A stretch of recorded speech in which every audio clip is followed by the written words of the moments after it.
Okay, we're working on something very space age today. Can you guess what it is? Let me give you a little hint. It's a Toyota.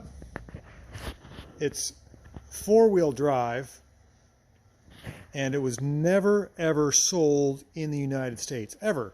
Never sold in the United States. These are very common in other parts of the world, very rare in the United States. It's basically a Cyclops. You can see there's a headlight there, which actually is the driver's headlight, the center lights, and the passenger light all the way across. Let's stand back and get a better look at this thing. It might ring your bell. We had these, I think they were just called Toyota vans back in the day. This is a 1991 Toyota Hi-Ace. I forget what we called them in America. They were gasoline powered. Some of them were four-cylinder. They were the predecessor to the Privia. This is a JDM import. I seem to be the man to work on these things. It is four-wheel drive. It's diesel, of all things. Notice that it says Toyota within the four-wheel drive. That's pretty cool. Let's take a look at the back here. Oh, I'm sorry. I think I said Hi-Ace. This is a Town Ace. Excuse me. Town Ace. And it is special. It's super extra. And it's diesel four-wheel drive. Pretty darn cool. We got the mailman mirror so that you can look out the back window or the rearview mirror to this mirror to see if there's any children or dogs hiding behind your bumper so you don't run them over. It's pretty straight. It's a nice color of like a champagne bronze. It has a single door on the, which would be the non-curb side for us, curb side for Japan. Very similar handle to a lot of the key vans. Squeeze and go. The seats are kind of folded forward. We got some parts to put in the spare tire rack, and the spare tire needs to go underneath. Does that tire have any air in it? Yeah, it's okay. But you can sleep in here. It's got curtains. Oh, I wonder if this has got the automatic curtain option. Oh, we'll have to check that out. It's got a high top with ventilation in the top there, probably the air conditioning. So there's lots of room in here.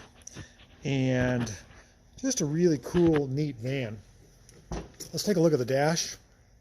This would normally be the driver's door, of course, in America. It would be always on the left side, but this is not an American-made vehicle. This is a JDM vehicle. So let's start off here with the gear shift. It is a 5-speed transmission. It's in the normal configuration, except the transfer case lever is on this side, which would be the passenger side, which would you think. So there's a high-low. So high, 4-low. So it's in high now. I'm assuming that's in high two-wheel drive. And we've got a 5-speed transmission. And let's look here at our controls. We've got a 4-wheel drive button there. Press that in if we want. Not sure. I guess you press that and then you do the transfer case, I guess.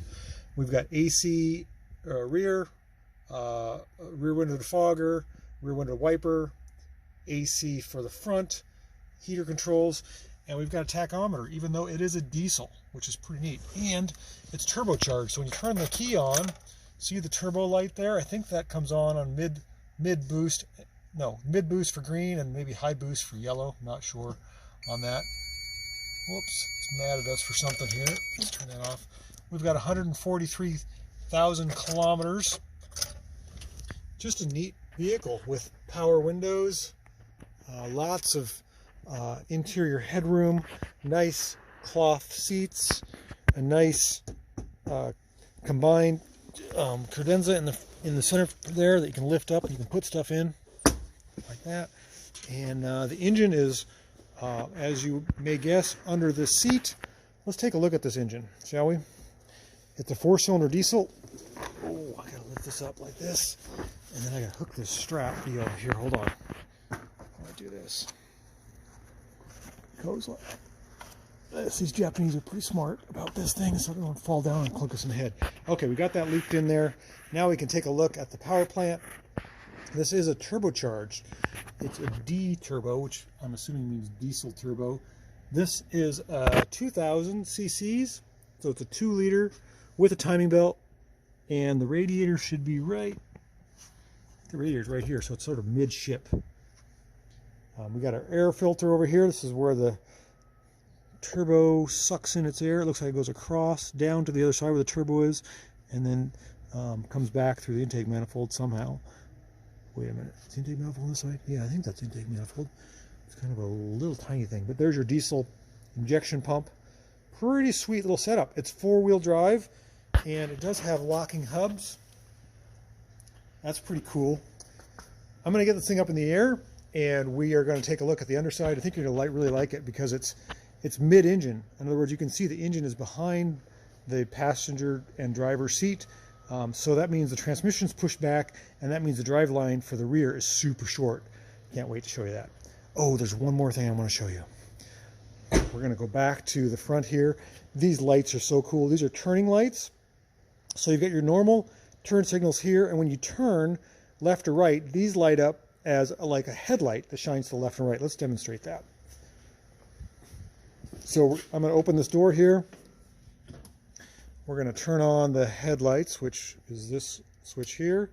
And let's take a look and see what happened out front. Okay, that's so cool. The whole light bar lights up in a yellow. That's awesome. So I'm going to turn the headlights on one more click.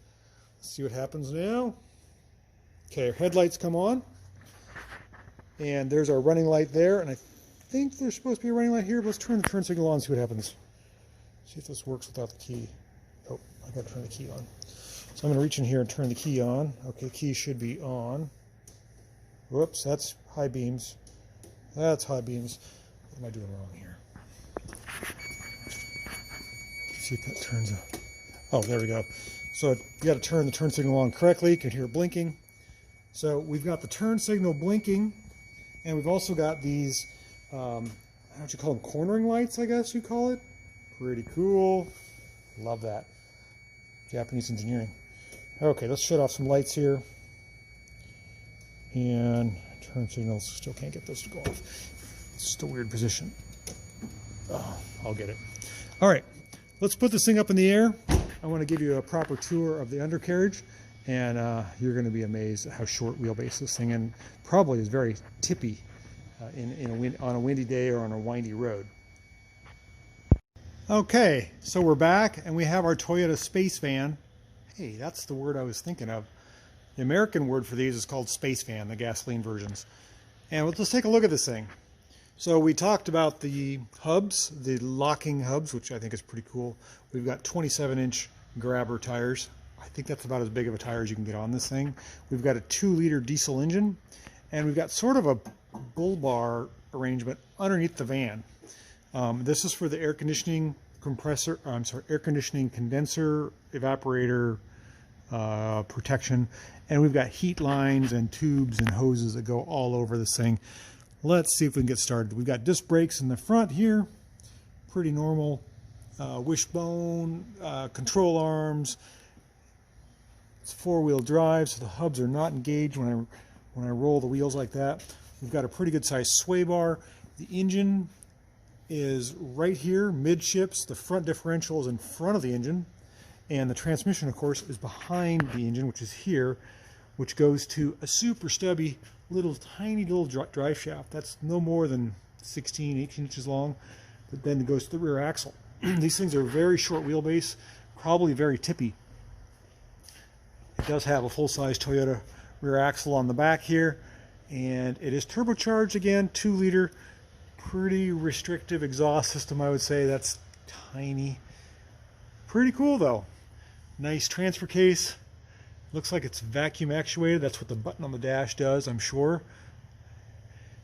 And then the high-low is a mechanical thing, which right here shifts from high-low, 4 high to 4 low. This vehicle needs a new starter, so I need to get underneath here and see what I need to order for that. And what else can I tell you about this thing? Just a pretty neat rig. It's got a lot going on. Look at how the steering works here. So the steering comes down right through the front here, through these turnbuckles or U-joints, goes into this steering box, then back to the steering rack, which the wheels are underneath your butt as you're driving in the car, and it goes way back to the steering rack, which is, I think it's right in here. Kind of cool, very convoluted, but neat rig. All right, that concludes our tour of this 1991 Toyota Town Ace diesel 4-wheel drive. Really cool right-hand vehicle, very capable, very fuel efficient, very Japanese, very neat. Thanks for watching. We'll catch you on the next video. Stay in touch, will you?